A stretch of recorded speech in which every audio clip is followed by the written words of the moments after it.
President, I rise today in support of the bill before us, the Economic Growth, Regulatory Relief, and Consumer Protection Act.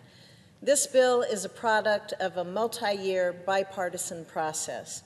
It's the result of stakeholder input, multiple legislative hearings, a committee markup, and a committee report.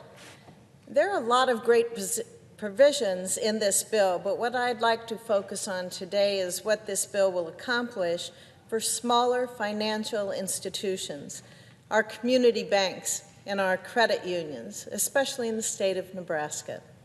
I also want to touch on the important regulatory relief included for small public housing agencies that are in Nebraska and all across this country. Over the course of the past year, I've received an overwhelming amount of positive feedback from people and businesses across Nebraska about this bill, but the outpouring of support from community banks and credit unions has been particularly notable. These institutions are the pillars of our local communities. They sponsor local Little League sports teams. They provide scholarship funds. They award grants to students. The prosperity of America's small financial institutions is directly tied to the success of the communities that they serve. These institutions, from eastern Nebraska to the Panhandle, have shared with me their support for this bill that we have before us today. For example, Lee Potts from Security Bank in Laurel, Nebraska wrote, quote, "The bill is a step in the right direction to remove ill-fitting regulations on community banks. As a lender in my community, I am not against regulations in general, as there is a need for certain regulations. However, the regulatory spectrum has become so burdensome that it often has affected otherwise credit-worthy borrowers in my community," end quote. Brandon Lukenhaus from the Nebraska Credit Union League cited the positive effect this legislation will have on seniors in America's communities. He wrote of the bill, quote, "This bipartisan common sense reform legislation will protect seniors from elder abuse, make mortgage processing easier and quicker, increase affordable rental housing in our communities, and help my credit union provide better service to members," end quote. Under this legislation, well-managed, well-capitalized community banks with less than $3 billion in total assets would qualify for an 18-month exam cycle that is currently only available for banks with less than $1 billion in total assets. Furthermore, the legislation also allows banks with less than $5 billion in total assets to use short-form call reports in the first and the third quarters of the year. The quarterly call report community banks currently have to file comprises 80 pages of forms and 670 pages of instructions. Only a fraction of that information that's collected is actually useful to regulators in ensuring safety and soundness of these institutions. The minimal impact is far outweighed by the expense incurred and the staff hours dedicated to collecting it. The legislation also increases the appraisal requirement exemption for rural mortgage portfolio loans from $250,000 to $400,000. This provision of the bill reflects that in rural markets, it can be hard to find an independent appraiser. They may live hours away, and it could take weeks for them to come and appraise a property. This slows down and it adds cost to the transaction, where a bank has 100% of the risk associated with that loan.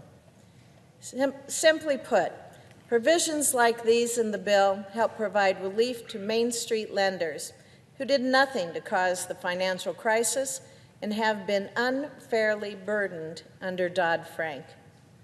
For example, Alan Emshoff from Generations Bank in Exeter, Nebraska told me, quote, "This bill is a solid step towards right-sizing regulations.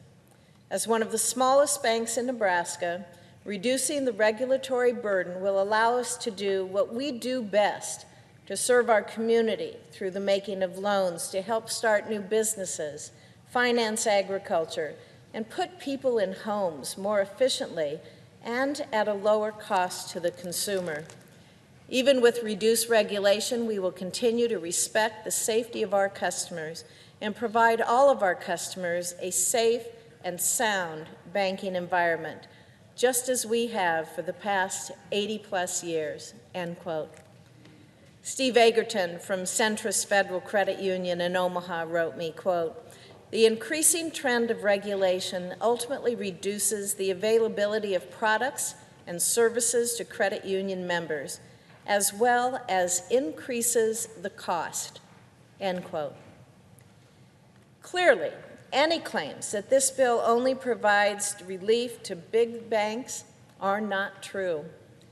In addition to the great regulatory relief provisions for community banks and credit unions, I was very pleased to see provisions from my bill with Senator Tester, the Small Public Housing Agency Opportunity Act, included in this legislation.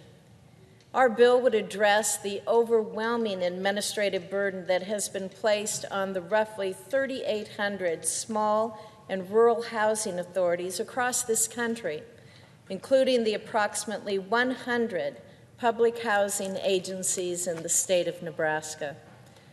The provisions included from our bill will simplify the inspection and compliance requirements facing public housing agencies with fewer than 550 units. Specifically, it would limit HUD inspections of housing and voucher units to once every 3 years, unless a small PHA is classified as troubled. The less time directors and employees of small public housing agencies are required to spend complying with unnecessary reporting and oversight demands, the more time they can spend improving the lives of their residents. Mr. President, the bill we are considering today is good policy. It's a major step in the right direction, but there is more that we can do. Since 2013, I have called for Congress to consider changing the CFPB's leadership structure. For the past 3 Congresses, I've introduced legislation to change the leadership structure of the Consumer Financial Protection Bureau from a single director to a multi-member bipartisan board or commission. Although consumers and the industry have experienced some relief under Director Mulvaney, a problem remains: the Bureau's unaccountable leadership structure. A bipartisan board of directors would increase transparency, provide regulatory certainty, and guarantee input from multiple stakeholders with various points of view. I do not view this as a partisan issue, and neither do Americans. A poll in March of 2017 found that 58% of those surveyed support a bipartisan commission, including a majority of Republicans, a majority of Democrats, and a majority of independents who were surveyed. I hope that given our success working together on this bill before us today, some of my colleagues from the other side of the aisle will consider joining my bill so that we can reform that structure of the CFPB. I'd like to close by thanking Chairman Crapo and the other co-sponsors of the bill for their hard work on this legislation. And I strongly urge my colleagues to join me in voting for the Economic Growth, Regulatory Relief, and Consumer Protection Act. It's what our communities need to grow and to prosper. Thank you, Mr. President. I yield the floor.